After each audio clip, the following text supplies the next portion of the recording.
শুরু হয়ে গেছে শীতের প্রকোপ। দেশের উত্তরের তাপমাত্রা নেমে এসেছে এক অঙ্কের ঘরে। এমন শীতে অনেক দেশেই তুষারপাত হয়। বাংলাদেশে এত শীত পড়ে কিন্তু তুষারপাত হয় না, কিন্তু কেন?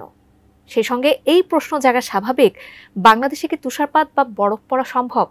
বিস্তারিত থাকছে ইমতিয়াজ আলমের প্রতিবেদনে।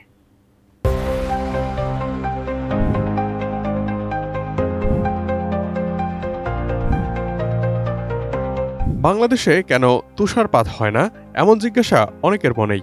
উত্তর পেতে আগে জানতে হবে তুষারপাত কি।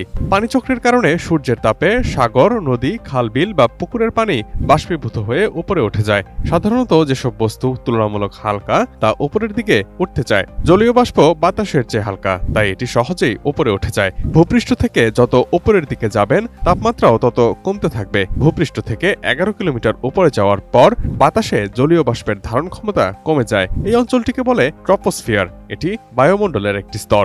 এই অঞ্চলের বায়ুতে থাকে প্রচুর ধূলিকণা। জলীয় বাষ্পের সঙ্গে সেসব ধূলিকণা মিশে তা ভারী হয়ে যায়। ধীরে ধীরে তাপমাত্রা আরো কমলে পরিণত হয় তুষারে। বাতাসের তুলনায় এই তুষার আরো ভারী হয়ে যায়, সেগুলো বাতাস আর ধরে রাখতে পারে না, তখনই হয় তুষারপাত।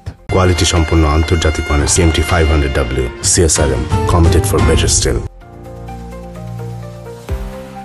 তাহলে বাংলাদেশে কেন সেই তুষারপাত সম্ভব নয়? আকাশে তুষারকণা তৈরি হলে তো তা আর বাংলাদেশ কিংবা সাইবেরিয়া চেনে না। সব দেশেই সমানভাবে পড়ে, কিন্তু কোন অঞ্চলে তুষারপাত হবে আর কোন অঞ্চলে হবে না তা নির্ভর করে সেই অঞ্চলের তাপমাত্রার উপর। মূলত তুষারপাত হওয়ার জন্য যে কোনো অঞ্চলের তাপমাত্রা নামতে হবে হিমাঙ্কের নিচে, অর্থাৎ 0 ডিগ্রির নিচে থাকতে হবে তাপমাত্রা। বাংলাদেশে তাপমাত্রা কশিনকালেও হিমাঙ্কের নিচে নামেনি। দেশে সর্বনিম্ন তাপমাত্রা রেকর্ড করা হয়েছে 2018 সালে তেঁতুলিয়ায়, যা 2.6 ডিগ্রি সেলসিয়াস। যেহেতু দেশের তাপমাত্রা 0 ডিগ্রি সেলসিয়াসের নিচে নামে না, তাই তুষারপাত বা বরফও পড়ে না।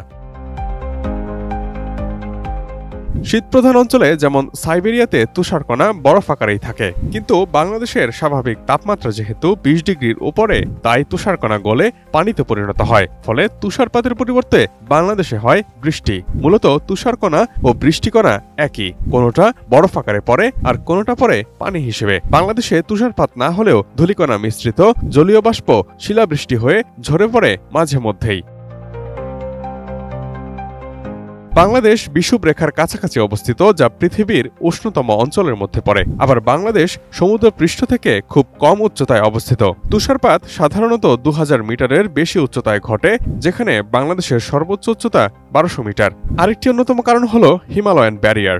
হিমালয় পর্বতমালা বাংলাদেশের উত্তরে অবস্থিত এবং হিমালয় পর্বতের কারণে এটি সাইবেরিয়া থেকে আসা ঠান্ডা বায়ু প্রবাহকে আটকে দেয়। এর ফলে বাংলাদেশে খুব বেশি ঠান্ডা পৌঁছাতে পারে না। এই বায়ু প্রবাহ আসতে পারলে হয়তো বাংলাদেশেও তুষারপাতের সম্ভাবনা থাকত।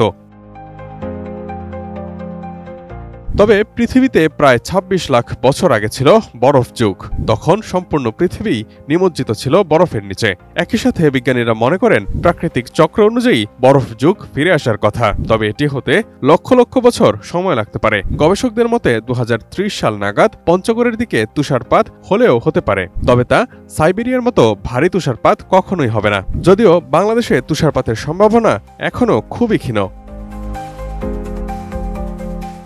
Imtiaz Alam, desk report, ATN news.